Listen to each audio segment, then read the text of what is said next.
usual, I want to just, well, one, thank you all for being here and just give you a little bit of update of what's going on.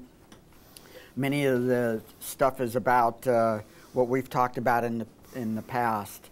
Let me start with some of the things that were in the newspaper today. Veterans Court.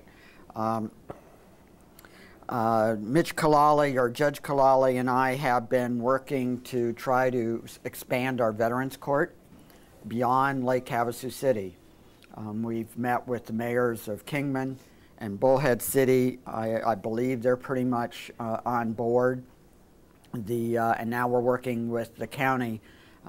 We have a final meeting next Tuesday with two of the supervisors to kind of work out some of the logistics and hope that they will get on board as well. While we can try to do Veterans Court just in Lake Havasu City, it really leaves out too many veterans. And while we could also do that with just the 3 cities, a lot of veterans live in the county. They don't live in the city. So we're working towards some sort of an agreement whereby we can expand this county-wide. By the way, if we were able to do that, it would be the only regional rural veterans court in all of the United States. So we're really hoping we can get this done. Probably some of the biggest issues are transportation, because the veterans will have to come to the court here in Lake Havasu City, but we're hoping through working with the wide variety of veterans organizations that we're able to do that. I know Bullhead City has indicated that they may be able to use one of their buses or whatever. The treatment itself would be done in the city or the county, wherever they reside, but the actual appearance in court has to be here in Lake Havasu City, because this is where we have all the trained personnel. So I'm hopeful. Hopefully it will happen next Tuesday. It does have to go to a vote in each one of the jurisdictions, but if we can at least get an agreement to move forward, we'd be pretty happy. Let's see. There was something else in the paper this morning I wanted to talk about. No,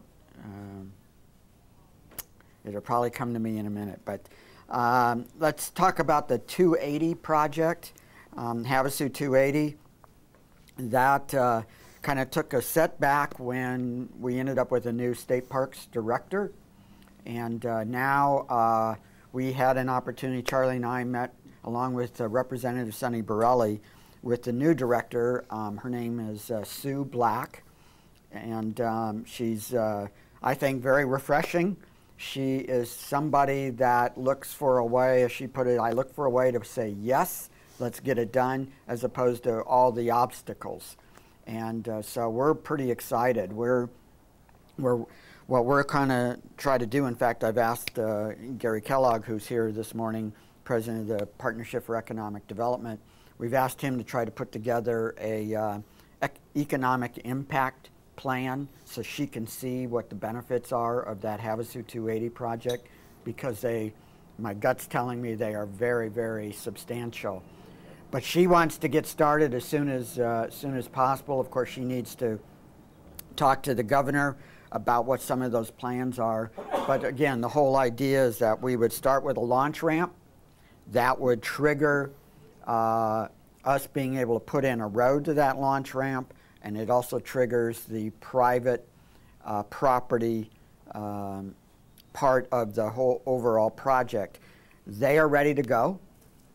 In fact, you know, we were on the phone with the developers just a week ago, and we made it pretty clear.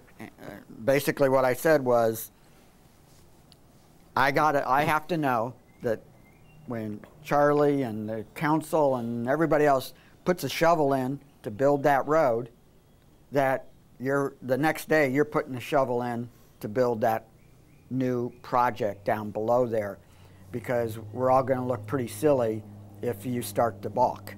And they said, absolutely not. We are ready to go.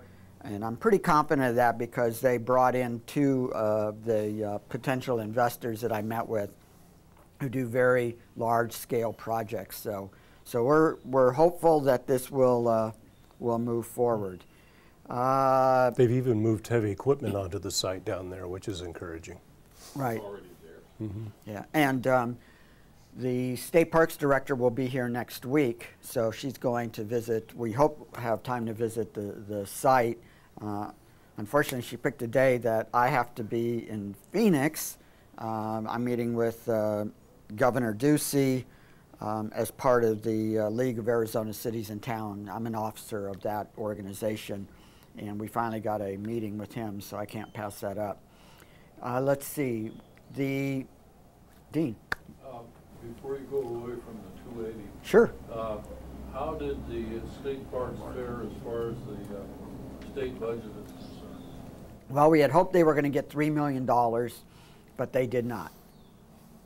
So, so now we're looking at another way to be able to start that project, and we're going to work with the developer on a couple of ideas so that they can start the project, get paid back, that sort of thing. So we're working on that.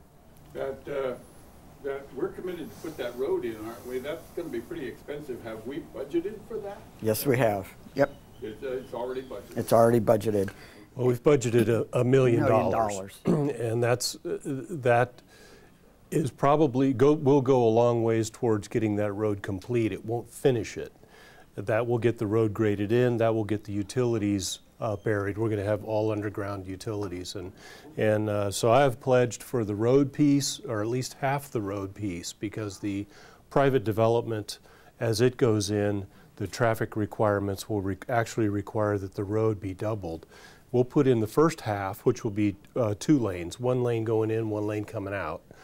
But then when the private development takes place, which is going to be hundreds of homes, I mean, it's a full-on subdivision, that's going to require another 2 lanes. So they're going to build the other 2 lanes, and there will be a landscaped median in between. So it'll be a 4-lane thoroughfare, 2 in, 2 out. But initially, it'll just be 1 in, 1 out as half of the road construction.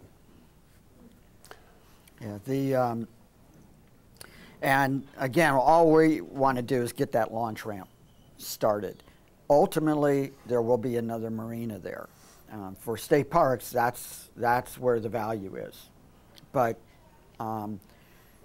the private development, because it is down by the water, and the expectation there'll be large boats, whatever, they want something close so that they don't have to go all the way out, back down to this marina or to Windsor or whatever. And frankly, this community's been wanting a mainland launch ramp for a long, long time. It would relieve some of the congestion on our bridge, on the island. So overall, I think it's a very exciting plan, and the idea of adding about 800 homes to our sewer project also helps when it comes to rates. So there's a lot of good things that are happening there. And in addition, hopefully it would trigger the botanical gardens that we're planning there, for the Phoenix-style botanical gardens. We already have what I would call a drawing, so to speak. Some folks came out from, Pennsylvania? Yep. We have a plan. They're very excited about it. ASU is helping us to some extent as well. So a lot of good things if that thing goes. And then there'd be a commercial element of that whole project. Okay, many of you probably read in the paper that we have a plan now for refinancing the sewer project. Interestingly enough, WIFA, who's been our stumbling block, wants to meet with us next Wednesday. Yeah, so we're hopeful that will be a productive conversation, but we don't know. We've gotten our hopes up before, and but we did. It was interesting because I had sent them a letter suggesting a way for them to refinance our debt at very, very low interest rates, and we know that they're taking a look at that. Frankly, it still is probably not the best solution from a monthly rate standpoint.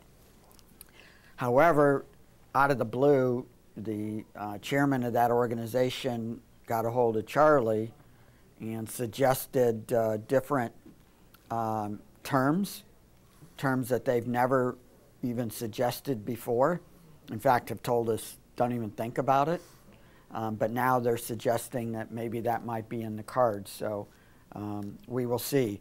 If we don't get anywhere next Wednesday, we are moving forward with issuing our own bonds. When it comes to the bill that we ran, so that we don't have to pay the what I call the blood money, that's sitting on the governor's desk. So it made it all the way through the House twice, the Senate, and it's sitting on his desk for signature. We haven't heard anything, but he only has a few more days left. It's got to be close to becoming law without his signature. Yeah, if he waits 10 days without his signature, it becomes law. And so he hasn't vetoed it, so that's good news. And part of us wonders whether or not the chairman of that organization suddenly called Charlie because the governor was saying, you need to figure this out and quickly, or I'll sign the bill. And so we'll see. While the best in terms of overall costs is through WIFA, the most monthly relief, if you will, is going to the private sector unless WIFA agrees to go out beyond 20 years, and we just don't know if they're willing to do that. But the private sector solution does carry more interest, but it would be shared by thousands more people as time goes on, as the community grows and new people come in. So any cost individually is actually less. So we're going to see what happens. We want to do this quickly before rates go up. They've been hovering pretty low for us. It'd be about 3.8%, which is a good rate, as you can imagine. But you know, when you're looking at $260 million, that's a lot of money and a lot of interest that comes with it. Are they coming here for the meeting? No, they never do that. No, we'll be going there, which is... it's a regular board meeting. It's a regular board meeting, and it's a long ways to drive to be told no, but we've done it before. We've done it before. Probably we'll be doing it one more time, but we'll say, hey, you got to hold out hope. You really do, but if we're able to do a solution through them, the interest rates are more like 2.1%. because the EPA subsidizes those rates. And I wish there was a way we could go direct through the EPA, but there isn't. It's not something that we're allowed to do. So let's see, what else am I forgetting? There was one other thing in the paper this morning that I wanted to touch on, and now I can't remember what it is. Chickens? No, not chickens. No, we're not bringing back chickens. So yeah, I can't believe there's an editorial actually suggesting that would be a good idea. But yeah. Fortunately, there was a letter to the editor today that says, "Are you kidding me?" So Yeah, right. I used to raise. They said I used to raise chickens. That's not a good idea. So, well, until I think about it, I guess I'll just kind of open it up for questions. So. Are the repairs on the bridge done? Oh, yes. Yeah, as I drove by, they're done. All done? They're all done. Yeah. So it's ready for another Do we have any beating. spare parts for the next one? Oh, we have lots of spare parts, but much of it has to be, what would you call it, carved and... Yeah, it has to be created. Yeah. Yeah, we've got a lot of block kind of stuff, but then you have to create all those... Not too many people that do that, right? Yeah, there's not many. That's a dying art. The repair, you might still notice some shading differences where the repair is, And they will be coming back in a few weeks once the patination that they're putting on there, that's kind of a stain that makes it look old. Once that has a chance to cure, they'll come back and they'll match it much better later on. So you might be able to tell the difference for a few weeks, but they will be back to put the finishing touches on it. I have a question. Sure. I don't know if you can shine any light on it, but a few weeks back, there's an article in the paper about the finance director. Can you give us any insight about what's going on there? Valerie has decided to resign, so she's no longer with the organization. Charlie has already started a search for a new finance director. In the meantime, we're going to utilize a temporary finance director, we hope. So for now, Charlie is the acting finance director.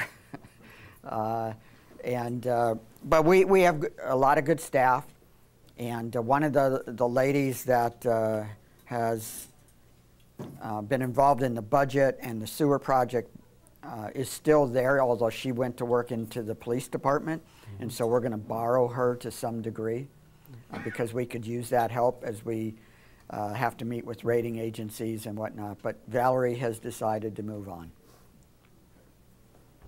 Yeah, we're fortunate that we have not only one very competent budget manager on staff, we also have 2 former budget managers still on staff that are in other areas. So we've rallied those resources, and so we expect that there won't be, the budget won't suffer for this situation at all. In fact, it's our goal to present the best, hopefully the best budget that we have done so far, quite frankly.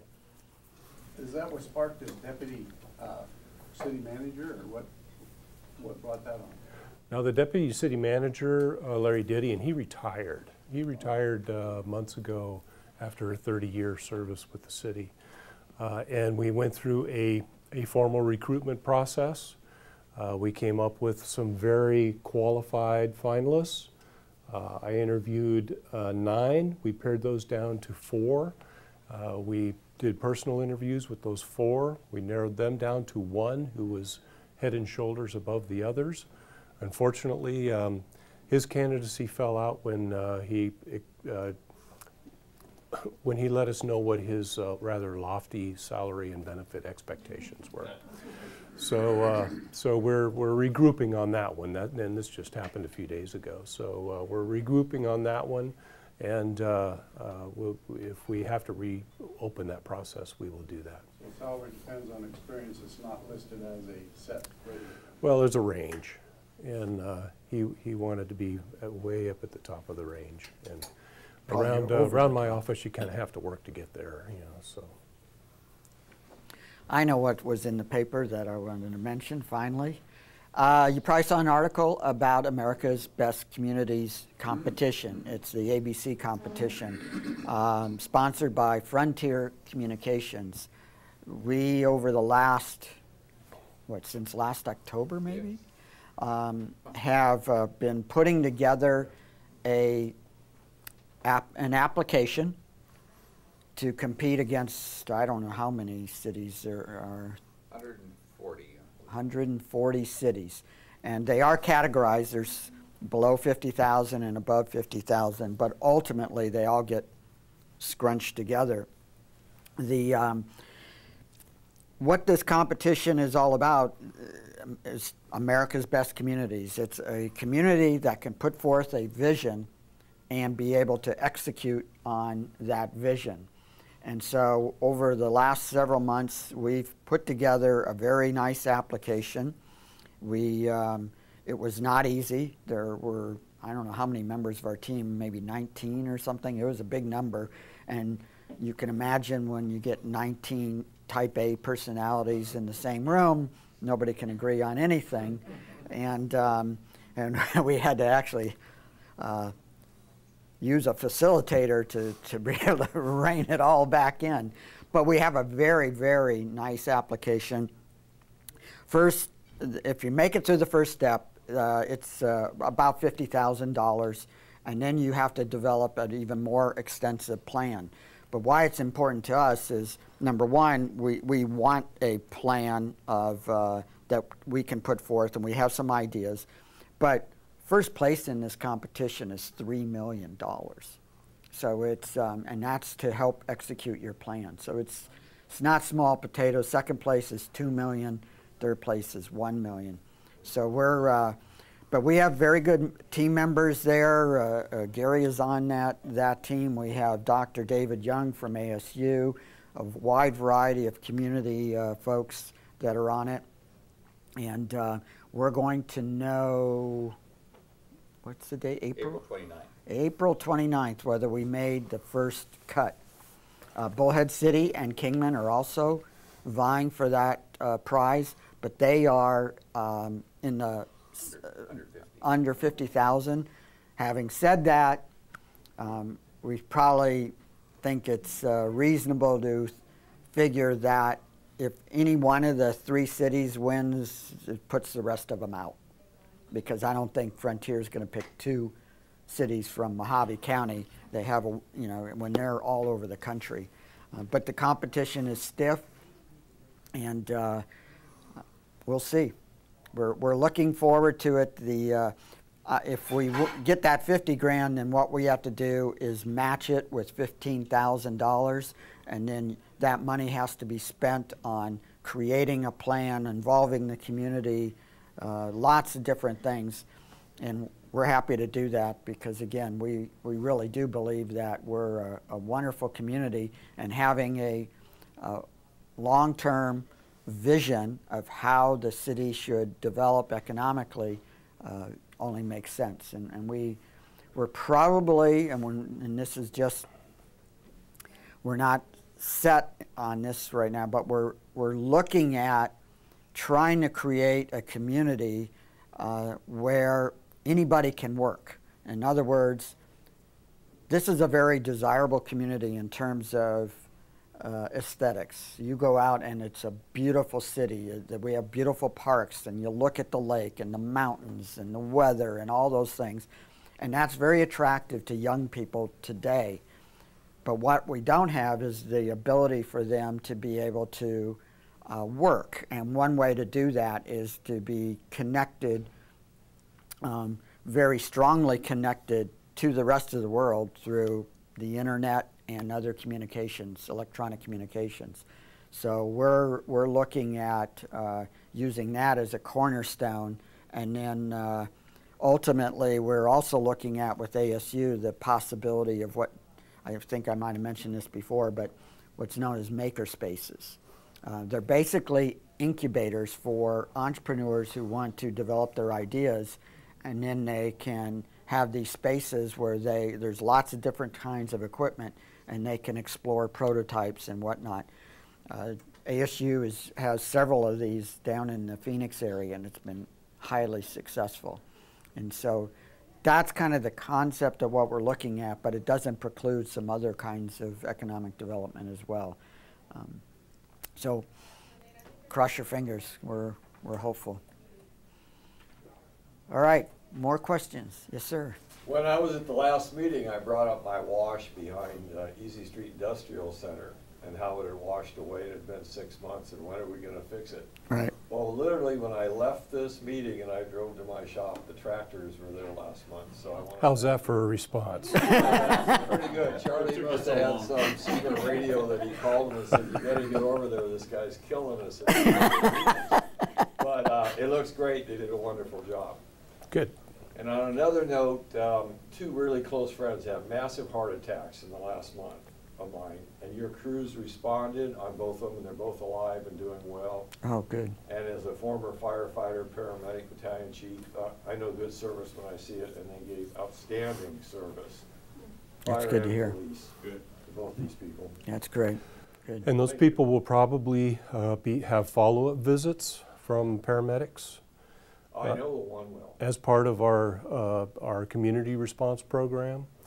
It's a partnership with the hospital, and it's a kind of a pilot. I don't want to say experimental because there are a couple of other communities in the United States that are doing it.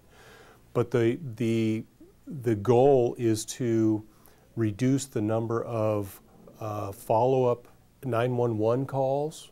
People, they come into the hospital through the 911 system, they get treated, they're sent home with specific instructions about their medication or follow-up appointments with their doctors, things like that. Often those follow-up things don't get done once those people go home, and they end up back in the 911 system later on.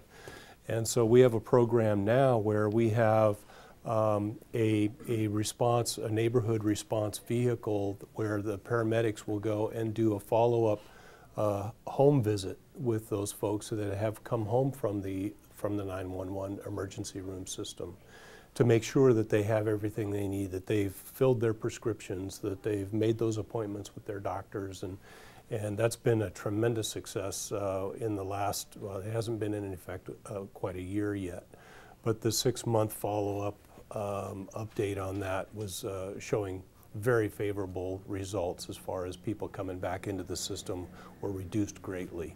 In fact, we're looking at possibility of expanding into other areas. Right now they just concentrate on congestive heart failure and COPD. And so if we can expand the program and get some resources, get the hospital to provide us with some more resources to expand, we can go into other areas of illness and expand that program even further.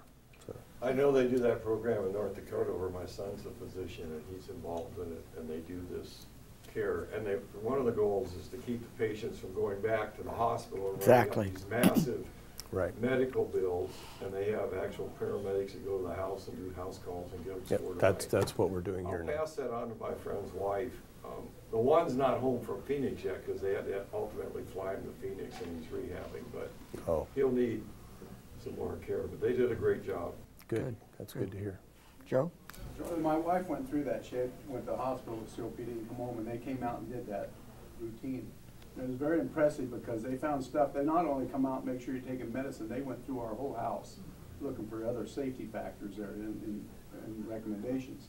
And they found a couple there, so it's quite a program. Great. It's a good program. Good. Thank you for Good. that. Charlie, I was going to follow up with that also because my mother is just recuperating from the flu, just going to the hospital for the flu. But when they sent her home because of her age and everything, they did the same thing with the home health system.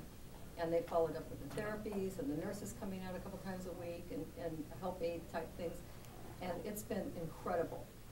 And I do believe that it kept her from going back to the hospital. Yeah, it probably So, did. yeah. Yeah, absolutely. I'm very impressed with what they've done through the hospital. Yeah, it's showing great favor, and I expect that we will not only keep what we have, but expand it as we go along.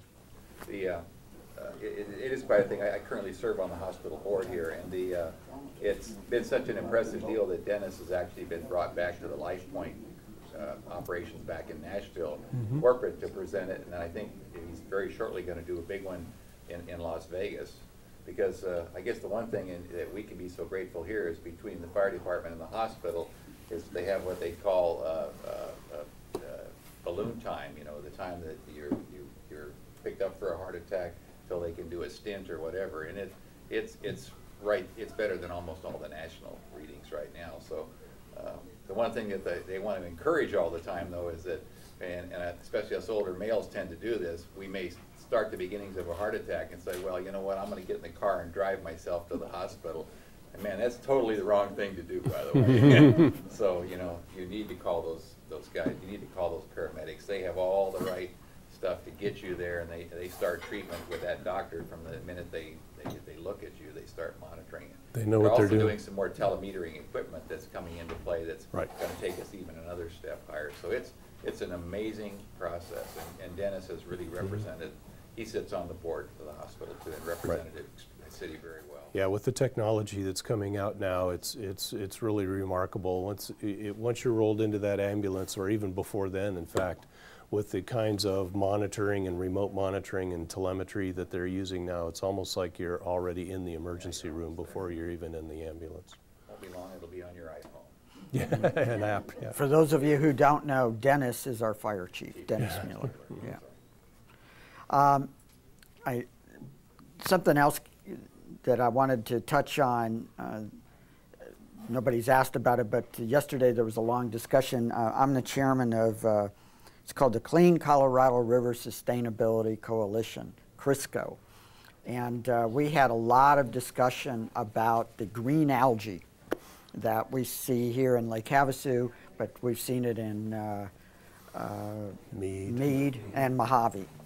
And this group has, it's a very interesting group. We have all the major water agencies in the 3 states on CRISCO. So we have Southern Nevada Water Authority, we have Central Arizona Project, and we also have the Metropolitan Water District, who takes more water out of the lake than any other group. And they're very heavily involved. They send, I don't know if I'd call them scientists, but they seem like scientists to me, but to these meetings. And we're always talking about changes in the lake and what does it mean and that sort of thing. Anyway, this one gentleman from Southern Nevada Water Authority gave us a report on that green algae. For those who are concerned about it, it is naturally occurring. The belief, and of course these are just beliefs, is that one of the reasons we saw it more this year was because we really didn't have a very cold winter, and it wasn't windy either. Because usually the wind will disperse it, the cold stops it from growing so much.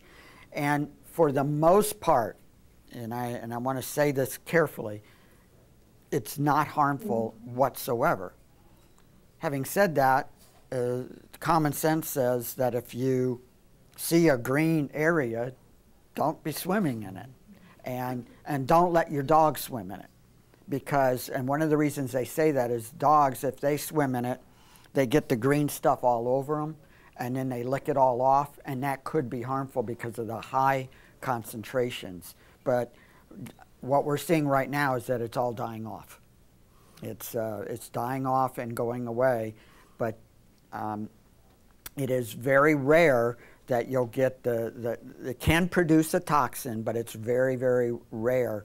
And what we're seeing now is that all of it's going away, so I don't think there's a whole lot to be concerned about. And even the areas where they've detected the toxin, which is, I guess, a byproduct of this algae dying off, it can be there 1 hour, and an hour later it's gone.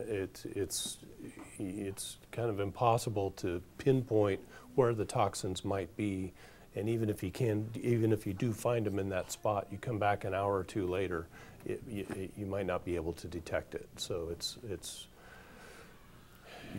a phantom kind of a issue, but the mayor said it's naturally occurring phenomenon, and while yes, if you do swim in soupy green area, you increase your chance of exposure, but the algae is just one of the things that you would expose yourself to in those circumstances. So it pays to use good sense.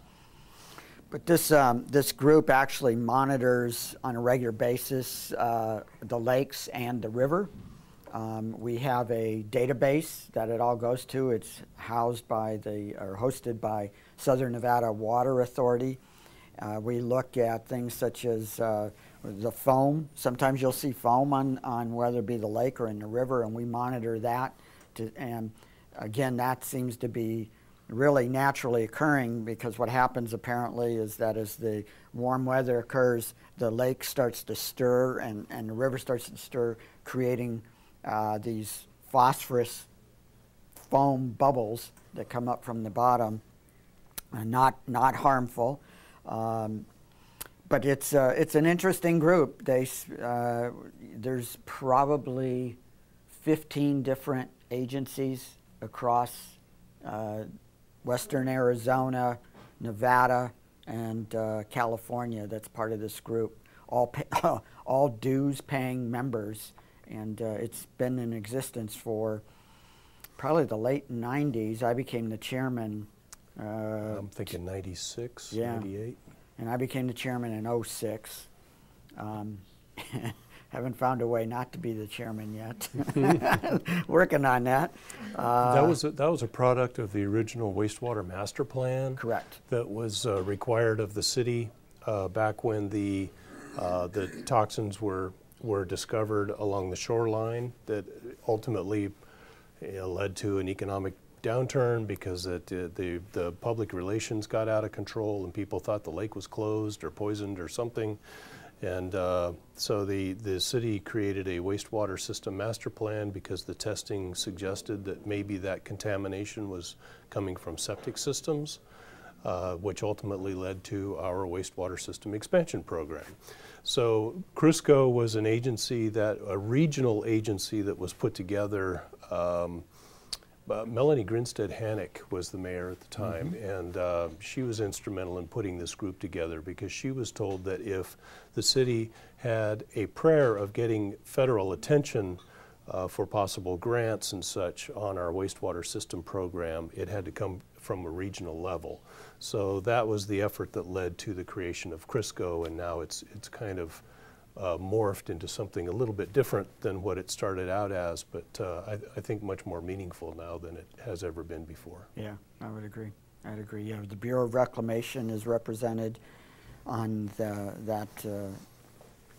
in that group as well. Needles, Blythe, Tucson used to be on it. They're not anymore. Parker, La Paz County, yeah. Mojave County, so it's a fairly extensive group, does a lot of good work. Dean? Are those meetings open to the public? Absolutely. Yep.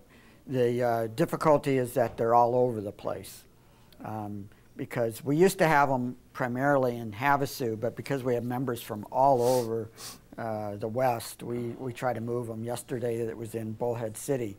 And the other thing we try to do is tour facilities. So we had it up in Henderson not too long ago, and we had a tour of the Hoover Dam, and not the typical tour either. So we got the cool tour. Yeah, it was pretty. We found all the dead bodies that were left there. But yeah, and we saw the tunnel. What was it? What was that movie? Oh gosh. Transformers or whatever that they filmed it in that thing, so it was pretty cool. But yeah, we try to go different spots, but they are absolutely open to the public, and but it's for some it might be a little boring because some of the data is very scientific, but it's productive. Other questions? Norm. On a different note, could you give us an oversight of the progress being made by the Downtown McCullough Business Association? I'm sorry, I refuse to call it Main Street. To me, it's McCullough. They've embarked on an effort to create, for lack of a better word, a revitalization district. Now, to get there, they need 51% of the owners to agree to this district because they would then agree to tax themselves, basically. And they're trying to pattern this after what Mill Avenue did in Tempe. They have a district, and years ago, Mill Avenue was not very desirable. And they formed this district and worked together, and now Mill Avenue is a great place to have a restaurant or stroll or whatever. So that's the whole idea, and where they're at today is that they are still gathering commitments from landowners. The city council has indicated that we would need at least 60% agreement, because if you're right at 51 or 49 or whatever, who knows how the vote will go, because they do have to ultimately vote on this. So we felt that if it was really going to pass, you need far beyond that 51%. And frankly, we would also like to have general agreement that this is a good thing. They would tax themselves, the money would go into a pool, they could use it, that money for improving landscaping, buildings, lighting, anything they wanted to do, parking. So we're hopeful it works. Do they envision at all McCullough being a pedestrian only? They would have to work through the city to do that, and I doubt that would happen. That has not been a part of any Right. conceptual plan that we've seen so far. Right. Yeah, so, but really what they're trying to do is create an environment that's highly desirable for businesses to locate, shops, restaurants, and whatnot. And frankly, over the years, I've seen a change in the McCulloch area, downtown McCulloch area. There's far more restaurants, and the events are very successful that have been down there. You're seeing people upgrade their buildings, whether it's through paint or whatever. Some of them, the paint isn't exactly the colors I would have chosen, but unless you like the Green Bay Packers. Just saying. But we're hopeful that this will come together. I think the other thing they're looking at is just it's really a beautification process for that whole area. And we're Pima Wash, they're actually working again on those, you saw those metal kind of pillars at Pima. Those are art projects, and they're finally starting to see those be completed. And I think the parking lot that the city purchased that's right there, that's been helpful because at big events, people are able to use that. And we're actually working on right now, there's a little splash pad there, or fountain, whatever you want to call it. Yeah, fountain until we get a permit, and then it's a splash pad. But we're working right now with the state to get that done. And because no sooner had we put it up, and kids already wanted to play in the thing. So, but we're still waiting on the ADEQ to understand exactly what kind of permitting process there is. We're not sure. The mall has one, and they seem to be able to do this, and we can't figure out why we can't be able to do this. So, but we'll figure it out. Other questions? Kim? Back to the Veterans Court. You say you have a meeting with the county next week Mm-hmm. to talk about this. Is that going to be an open meeting, or is that behind closed doors? I'm guessing it's behind closed doors. I didn't call the meeting. Supervisor Watson did. And now, having said that, you know Pat Farrell. Yes. He'll be at that meeting, representing veterans. Right. So. Because I was going to suggest that the veterans organizations here go up and voice their support. Well, you know what I can do is, of course, he'll think I'm lobbying, but I'll do it anyway. I'll get a hold of Gary Watson and see if at least we can have another representative from a veterans group located here in Lake Havasu, because Pat's from Kingman, Right. And while he's a great representative, I think it'd be helpful for somebody from here. So let me see what I can do. It's Tuesday, but whoever, if I get the okay, they can write up with Judge Kalali and I. So, by the way, we were talking about Pat Farrell, who represents. He's president of what, the Vietnam Veterans Association, I believe, in Kingman. Yes, he's also on the Jerry Ambrose Council. Right. He wrote an article for the National Vietnam Veterans magazine about Veterans Court, and it was published. And it was a great, great article. So, so Lake Havasu is getting quite a bit of exposure for that Veterans Court. We're one of the few rural courts in all of the United States. So it's, and the success has been unbelievable. Paul Gosar, Congressman Gosar, was at the last graduation. Actually, there's a graduation today. And he was thoroughly impressed. The work, it's more than just what I would call a treatment court. It goes beyond that because the veterans groups here in Lake Havasu City are so involved that what we're doing now is it goes beyond the counseling. We have mentors, we have classes on a wide variety of topics. If the person is struggling with housing issues, we found out of the 9 homeless veterans, we found housing for 7. Mm-hmm. And so it goes well beyond just fixing what ails them at the moment. And you know, after the last graduation, I got it, and this is what I told the people at the county. One of those veterans that's going through the program came up to me afterwards, and he says, "I want you to know I was one of the veterans that was homeless, and now I have a place to live, call my own, and if this program wasn't here, I have no doubt I'd be in jail. I have no doubt I'd be in jail." And so this program really does work. And you can look at the statistics, and that's what a lot of courts do, is they look at the repeat rate. In other words, the frequent flyer rate, if you will. How many times is an individual coming back to the court? And it typically is in the 70 to 80%. So if they came once, 70 to 80% chance they're coming back. In Veterans Court, it's 10%.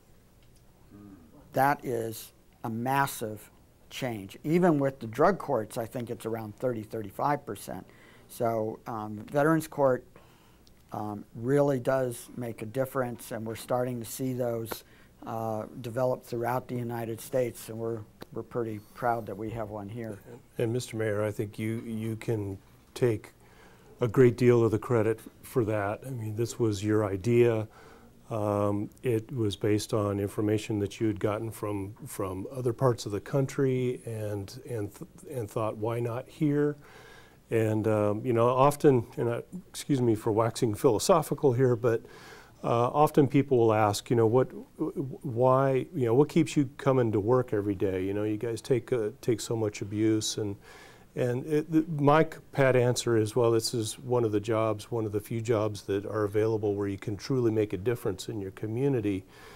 And I'm sure the mayor feels the same way. And I think this program in itself is one very real example of how you, Mayor, have improve the lives of those people that this program has touched. And I've seen it myself in the hallways at the courthouse, and seen the appreciation of the veterans who would otherwise still be in trouble with the law now have you know, productive lives and are feeling good about themselves again. So I think you can take a great deal of pride and credit for that. Well, I think Judge Kalali too, he is a veteran, and he runs that court. And it's just a perfect fit. He does such a great job.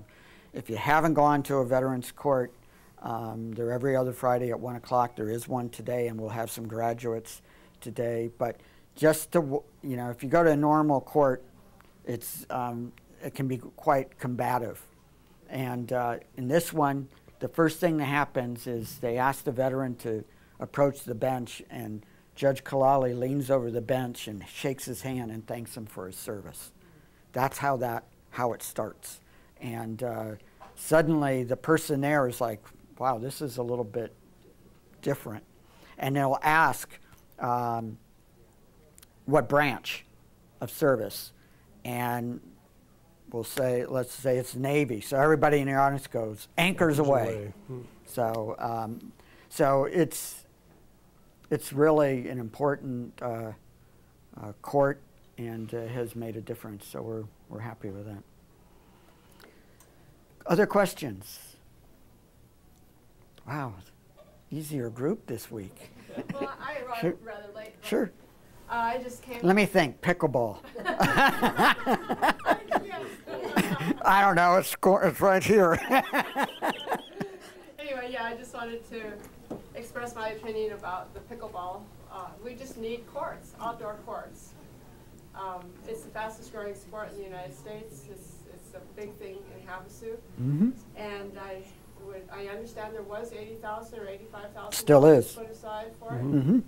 But just hope that it progresses.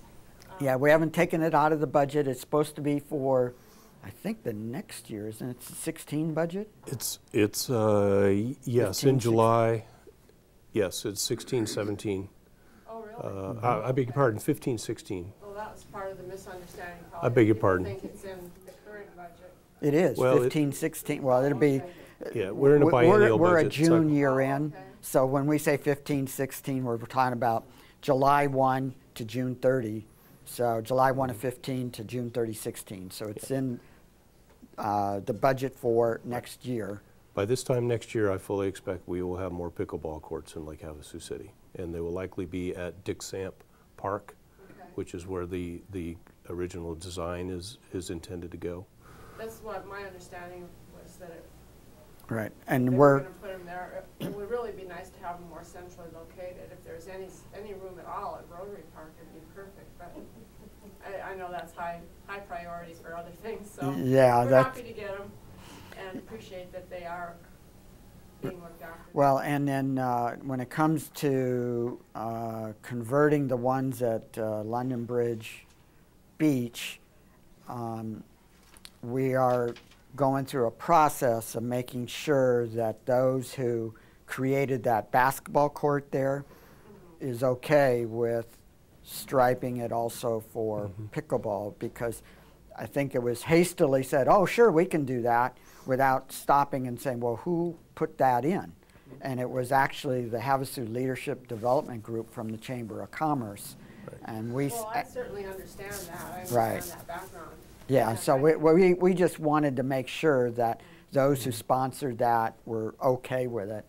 And so if they're all okay with it and everything goes as planned, then we can also add stripes for pickleball, although we got to figure out a way to schedule basketball and pickleball, so It's we'll figure it out. Yeah, it's my understanding that the chamber leadership group, who are the ones who did those improvements at the basketball courts, will be at the next Parks and Rec Advisory Board meeting to talk about that. Yeah, they acknowledge that, yeah, it's a city court. It's owned and operated by Lake Havasu City, but out of a respect for the people who went to a lot of trouble to rehab those courts a couple of years ago, put down the new surface, paint the lines, do all that to refurbish those basketball courts. There were volunteers, there were donors for materials and things, and I just, out of respect for all that effort, I wanted to make sure that those people didn't have a problem with us going in there and basically adding another purpose to those courts. Yeah, I understand that totally. Okay. I'm just more concerned about in the long run, getting permanent nets up and permanent courts that are dedicated to pickleball. Mm-hmm. Just to pickleball. Yeah, I would like to see the pickleball folks organize and come, bring a plan forward, as opposed to just demanding the city do something. The city has, again, budgeted $80,000 for pickleball courts at Dick Samp Park, and if the pickleball people want something more or something different, it would be much easier to receive an organized effort than, we're glad you're here this morning to talk about it, but I would rather get a phone call and schedule a meeting and sit down with an organization than we could get something on paper and start talking about the nuts and bolts of pickleball and how we can incorporate it into Lake Havasu City. Well, it sounds like you've already got a plan and you're doing it up at Big Sam. But what Charlie's saying is that if that's not adequate, or the pickleball folks want more, I'll give a great example. The way we ended up with a new skate park wasn't because we all just sat around and said, geez, we need a new skate park. The Patrick Tennell Memorial Foundation They put together a plan of how that's going to be done. They did a lot of fundraisers. Actually, they did fundraisers for 7 years. And they paid for the design. They did everything. And we then supplemented the amount of money they raised and built all of that. So that's the kind of organized effort we're talking about, as opposed to just, you know, calling or coming by and say, we need more pickleball courts. Because you might end up with pickleball courts in areas you don't want them. But if you leave it up to us, because we don't play pickleball. So that's the kind of organized effort, is to get the players, you know, whether you have a players association or whatever the heck you have. They don't have a club. Well, No, it's not really a club. It's just a group of people, loosely knit, really just probably 60 people that I know of anyway that are playing on a regular basis. Right. So you may want to organize. Yes. I would ask, I know, like when we went down to Yuma, we saw the phenomenon of the pickleball, you know, playing and everything. But they were saying that on some of these places where they have to pay to come onto the courts because of the scheduling and everything, so they actually pay so much per person to come onto the courts. And is that what we're looking at doing here in the city with the one there, where they'll actually be helping to maintain through the money that they raise, or is this just going to be something that's open to the public? Anybody can go down and play anytime, but there's no scheduling? Yeah. Because I mean, if we're talking that many people playing on just a few courts, you're right. dominating it. Now, to date, it's been just open to the public, and it's, you know, we have them at the Aquatic Center. People pay $3 to play at the Aquatic Right. Center. They pay $3 to play at the Arc, to maintain what's going on at the Arc too. Okay. And I don't think it would be a problem, but historically, nobody has ever paid to use a public tennis court. I would think it would be in the same realm. Although I think, you know, pickleball players are anxious to get on outside, so they probably would not be opposed to paying $3 a session. However, historically, tennis players have never.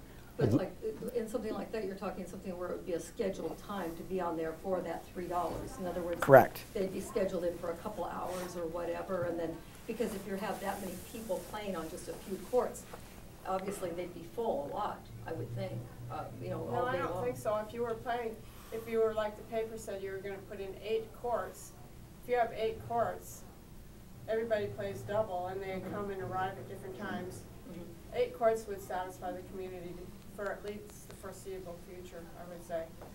If they're dedicated to pickleball, they have the nets up permanently. You could come anytime that you wanted to. It would be adequate. Okay. And that's what's planned for Dixant Park, is just open courts. You know, it's like the basketball courts. We put up basketball courts and it's open.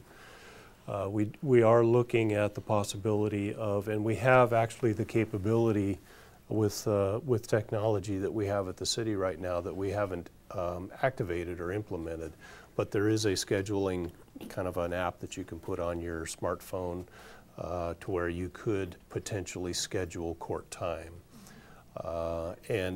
Otherwise it would just be open.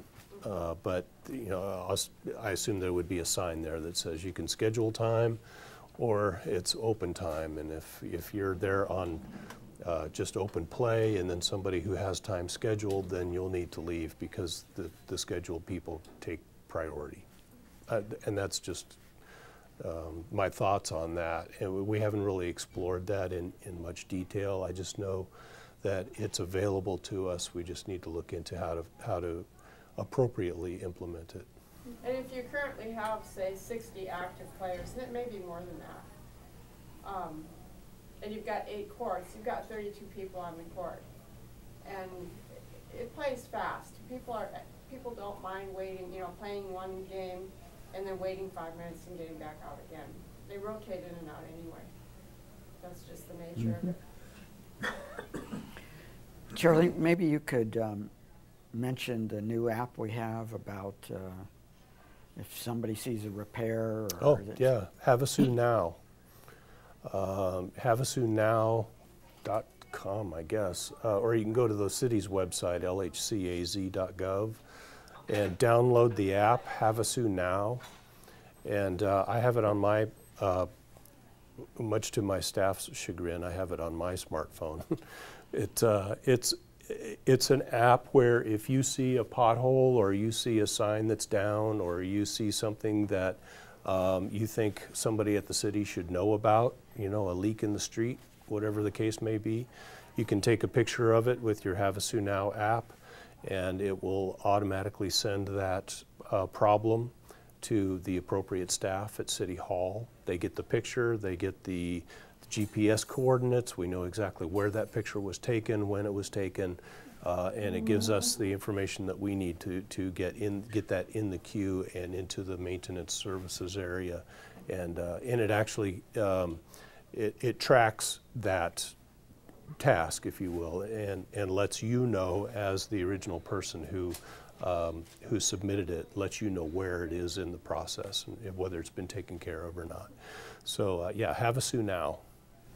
It's an interesting application. It was funny you mentioned that, Charlie, because I'm driving over here this morning. I don't know, for some reason I'm really looking around a lot, and I looked at this as you start across the first bridge over the 95.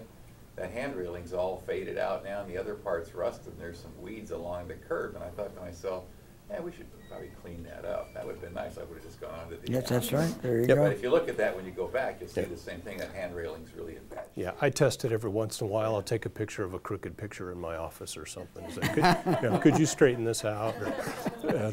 So, Other questions? Well, I have one Comments? more area Sure. of concern with, I know that there's been some talk about making a handicapped access for kayaking down at by the Body Beach area. And I've been kayaking here now for 6 years, and I have found that it has been a beautiful, wonderful site where we put in now, which is at, when you go into Rotary Park, you turn and go to the very far parking lot, which Right. to the right, Mm-hmm. and everybody puts in there.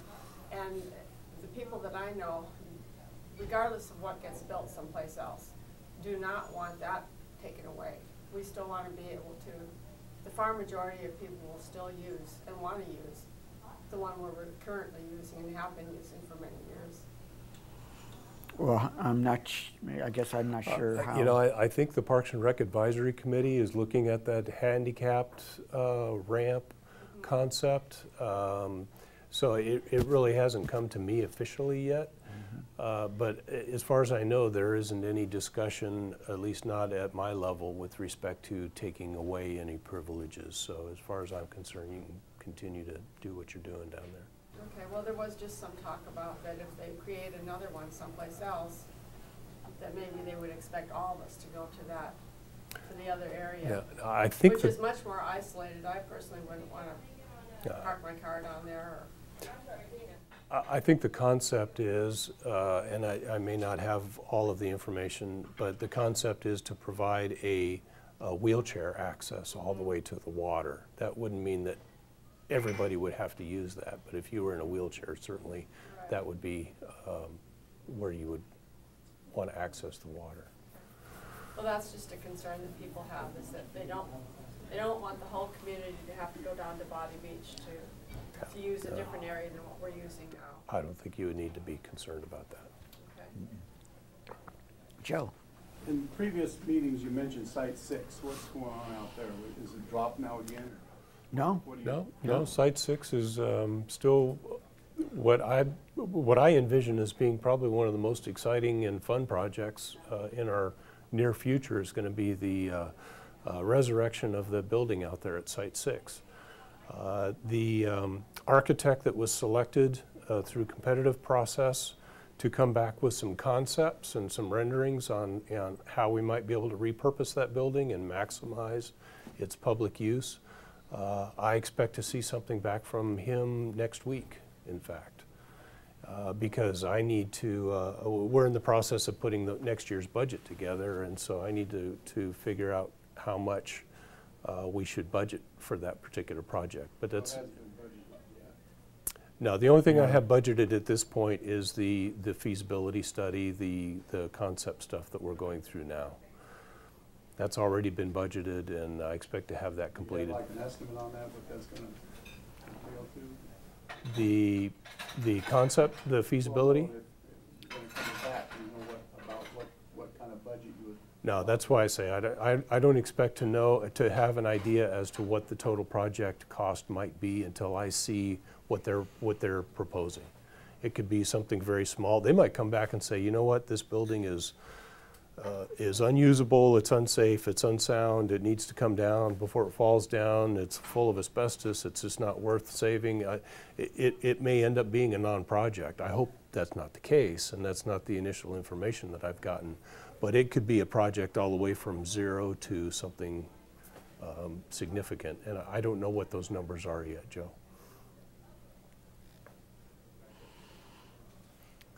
Yes. As an ordinary citizen, I'd really like to thank you and Mr. Cassens for your time and effort in coming to these meetings and letting us know what's going on. Thank you very much. Yeah, I wish Thank we you. could get more people. 'Cause Oh, yeah. Well, Yeah, spread the word. they've all gone back to Canada. yeah, no, we actually enjoy it. Because sometimes it's hard to just get the word out about what's going on in the city, and this gives us one more opportunity. So we certainly enjoy it. And, you know, as I'm hoping over the next 3 to 4 months, a lot of these things we've been talking about for almost a year will actually come to fruition. Start to gel. Yeah. We'll start to gel. I know the sewer refinancing absolutely will, because we can't wait any longer. And by the way, just as another element of that refinancing, one of the other concepts, and of course we're still putting this whole thing together, but one of the things that we hear from citizens is that we want everybody to participate in helping pay for the sewer project, because in some ways everybody benefits. Now, some people can't get hooked up, never will be hooked up, at least on the current system.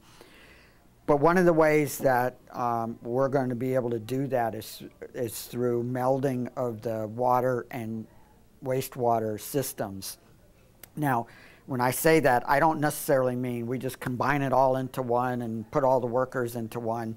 What I'm really saying is that using the water fund, we're going to transfer monies from the water fund, which everybody pays into right now, including empty lots, and use some of that money to help pay down sewer debt.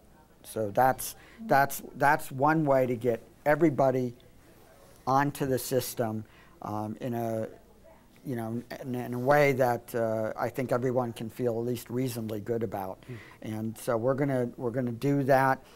It is allowable. In fact, if you go back to the voter pamphlet back in 2001, it actually says that we can use wastewater and water revenues to pay down the wastewater debt. So we're going to do that. We just think that's probably the most fair. Quite honestly, our water rates are incredibly cheap in this town. I mean, they're cheap. And ultimately, I think those have to be adjusted. Eventually, they're going to have to be adjusted, because what the water fund actually gets $5.6 million, roughly, $5.6 million annually from the Irrigation and Drainage District tax, the IDD tax, which will go away in around 2022.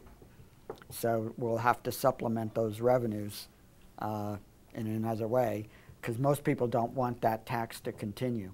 That tax actually was supposed to go away when we started the city back in 1978. But as long as it has debt outstanding, you can't get rid of it. So it's had debt outstanding since then, but it's going to be paid off in 2022 or roughly. Yeah, it's not much debt. There's not much debt left, and so that tax will go away. What that does is actually makes it so we don't have to raise wastewater rates. Right. You know, initially we had we had the lofty goal of being able to reduce sewer rates. It's become, well, it became very obvious rather quickly that that was not possible really. So our goal now has changed to let's keep the rates where they are for as long as we possibly can, so that the rest of the world can kind of catch up with us. And so now we're at the top rate-wise. As everybody else catches up with us, we'll end up somewhere down in the middle of the pack, or at the low end, I hope, over time. Mm-hmm.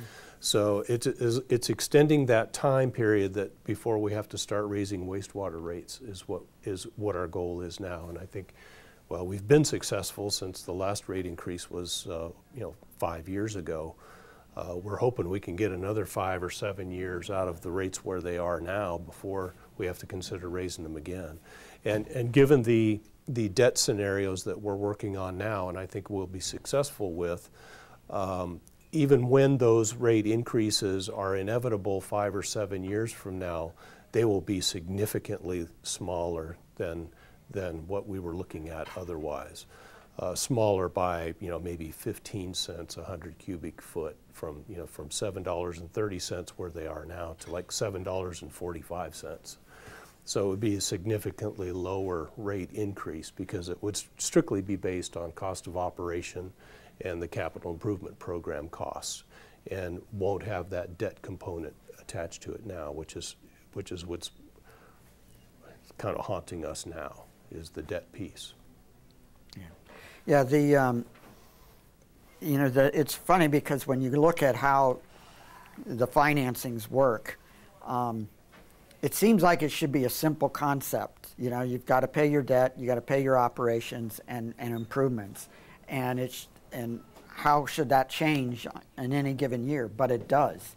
Operations and maintenance and, of course, improvements can change every year. But you have to add in factors that whenever you issue debt, you promise the people buying that debt certain covenants. So in other words, you promise that your revenues will be 1.2 times your debt service. You promise that you'll have so much cash on hand at any given time. And so those are the other factors that goes into trying to look at how does that affect rates.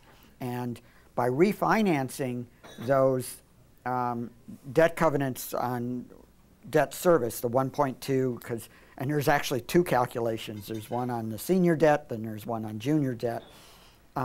Those are going to be in great shape. It's cash, because we're going to be using up quite a bit of cash to do this refinancing, because we're going to pay down as much as we can, which is depleting our cash.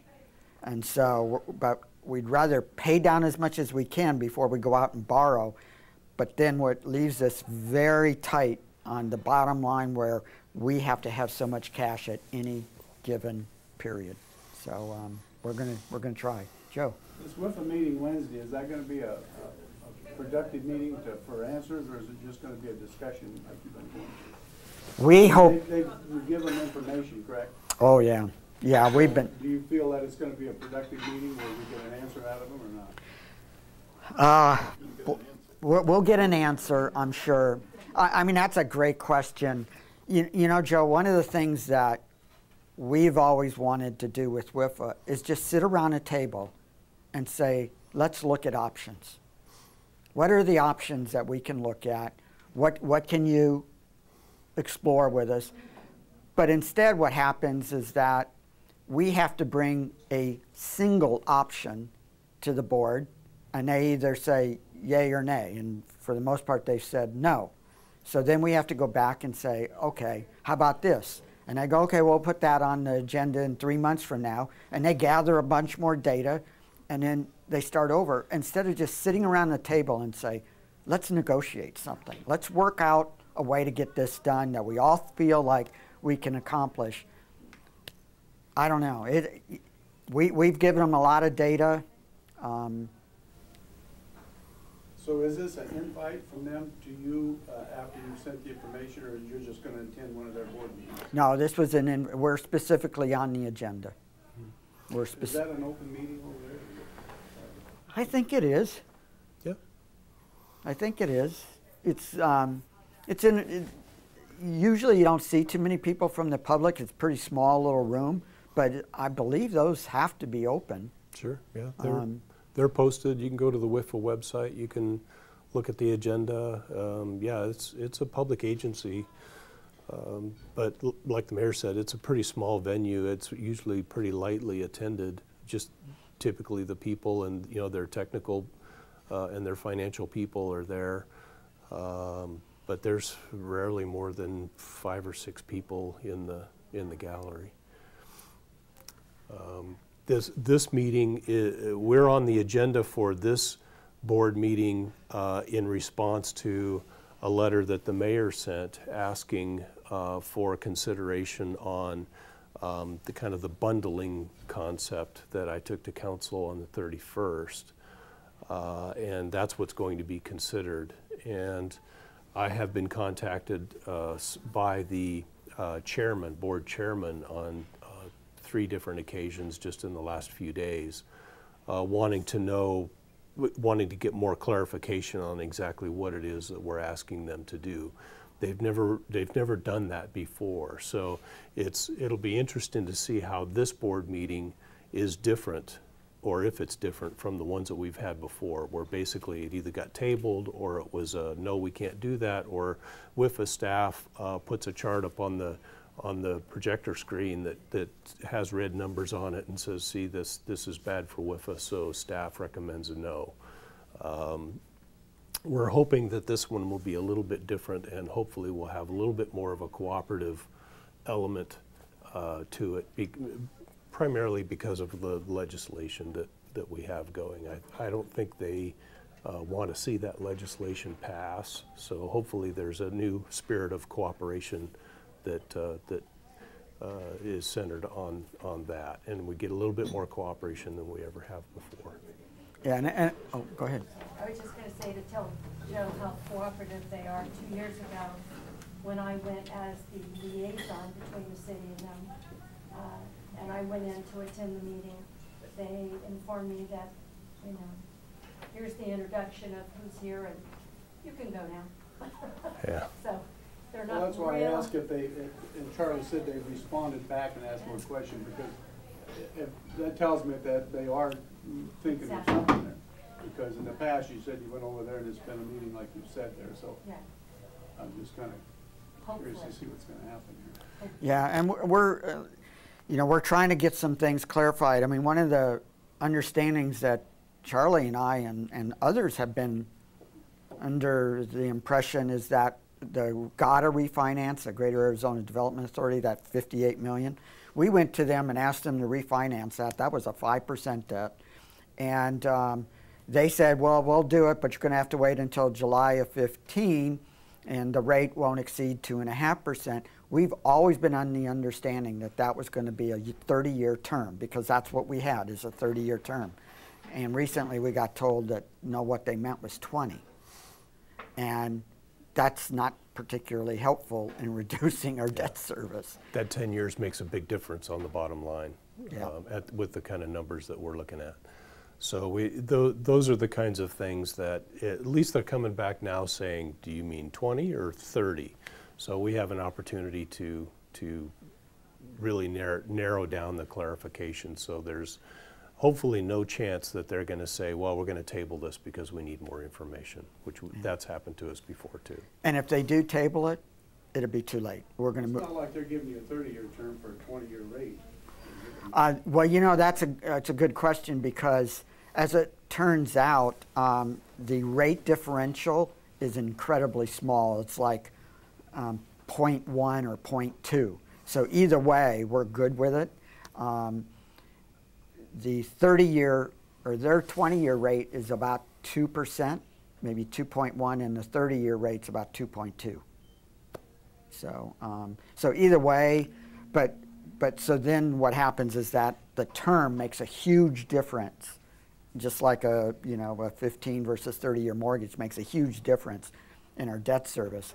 And we would love it if they would finally acquiesce and say, you know what, we'll do 30, or we've got certain pieces of debt right now that are still have 25 years left on them, and try to rebundle some of those, or take some of the ones that have the huge amounts of debt service. There's one right now that only has about 12 years left, I think, but the annual debt service is huge, and it's what's hurting. And if we could get that stretched out a little bit. So, but those are the kind of things we'd like to sit around the table with them and say, well, have you thought about looking at this and looking at this, and if we're able to combine, but we never get that opportunity. You know, it's really, we have to provide information. We don't get to sit down around the table with staff. Never happens. And so, I mean, that's how deals get done, but they want to look at one little piece and say yay or nay. And then if it's no, then they'll say, okay, how about another proposal? And it's like, really? Come on. So the 10 million that you basically threw to them there, is that for penalties on this if they go this route, or? What I said in our letter was that we would offer up $10 million because we know they have obliged themselves to their debt holders when it comes to call features, that they have obligated themselves to those debt holders. And while we have no obligation to WIFA for that, in the spirit of cooperation, we would be willing to offer up $10 million to help them with their bondholders and strike a productive deal for both of us. We'll see. Interestingly enough, I think the chairman, when he talked to you last, or he said to leave that $10 million out of the equation. Well, shouldn't that be something they should deal with their people, where we shouldn't, if it's an illegal move they're doing, which I hear you say it is? I think it is. So why would we offer them that $10 million? Because if it would produce a deal that we could get 2% or 2.2% debt versus 3.8, it's well worth it. If it saves 20 or 30, it's worth moving up the 10. Do you think that'll sway the? I'd like to think it would, but I'm not sure it will. Yeah. Mark, is there any, or are there any rumors as to why the WIPA bill seems to be stuck on the governor's desk? No, I asked that question. I got a hold of the folks down there, and what I was told is that he's got hundreds of bills on his desk, and his staff is probably going through the ones to let him know which ones he needs to veto, and or ones that he absolutely wants to sign because it's a good thing to sign it, and many of the rest of them may be just they'll let the 10 days expire and there'll be law. So that's all I've heard. Just is State Representative Borelli or Senator Ward going to be at the WIPA meeting? Senator Ward probably not. I don't know if Sonny was planning to be there or not. He did. Yeah, I don't know. Yeah. We can ask him. Yeah, because having that state presence just kind of gives you a little bit. Well, and he sponsored the bills, so yeah. Yeah, we'll touch base with him and make sure he knows. He did go to the state parks meeting with us. If the governor signs this bill, will it have any effect on that 10 million? Will that fall off, or what will happen? That's a really good question. I guess the way I'd look at it is that I would have even more confidence that we don't owe any penalty whatsoever. But again, if that $10 million would get us a deal that would save us $20, $30, $40 million, I'd be willing to offer it up. Because we remember, one of the provisions in our debt covenants, which is really, we have to have their permission to pay debt, pay off debt. We have to have their permission. There's another factor there too, in that even if the governor signs that bill, it doesn't go into effect for another 90 days. Right. So if the bond market starts moving and showing that, you know, we need to strike now because the rates are going to continue to rise, you know, we've got a math problem within that 90 days, then it may behoove us to offer the 10 or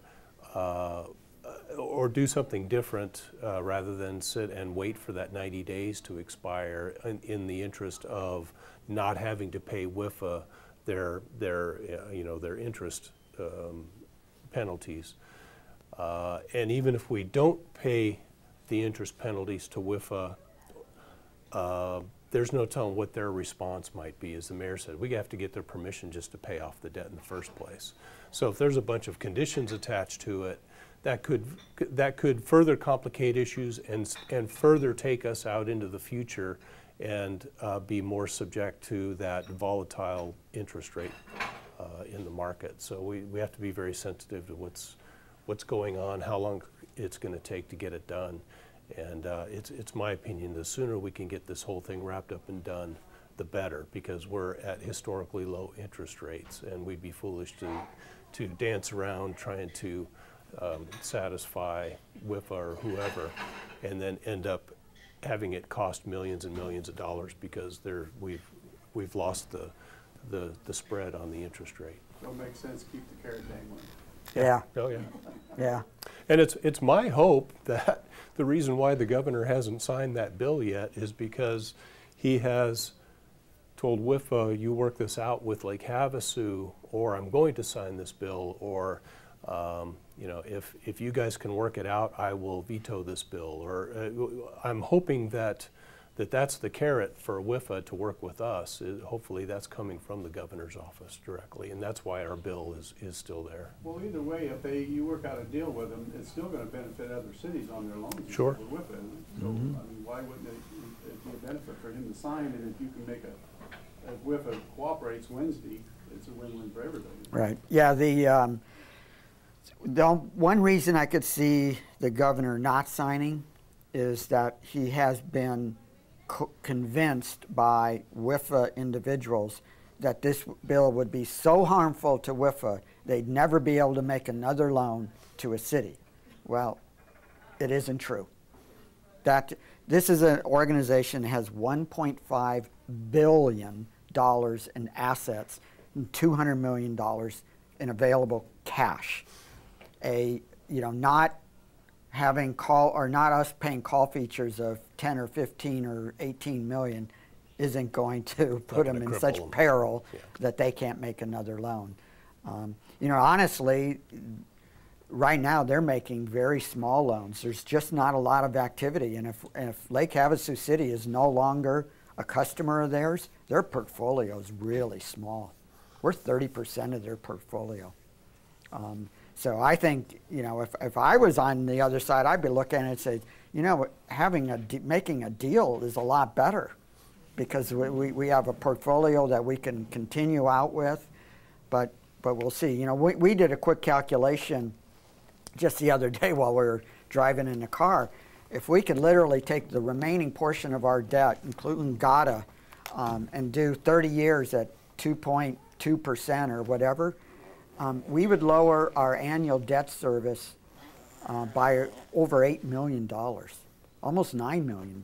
Almost in half. Yeah, and it would go from about 21.5 to say 12.5, maybe closer to 13. But that's huge, and at 2.2%, that's lower than any rate we've got on any of our debt right now. That includes paying those 4 loans off also. We pay off three. Yeah. Yeah. So we'll see. We'll know soon. All right, unless there's any last questions, I guess it's that time. Thank you all for coming. Yep, thank you all very much. See you next Appreciate month. it.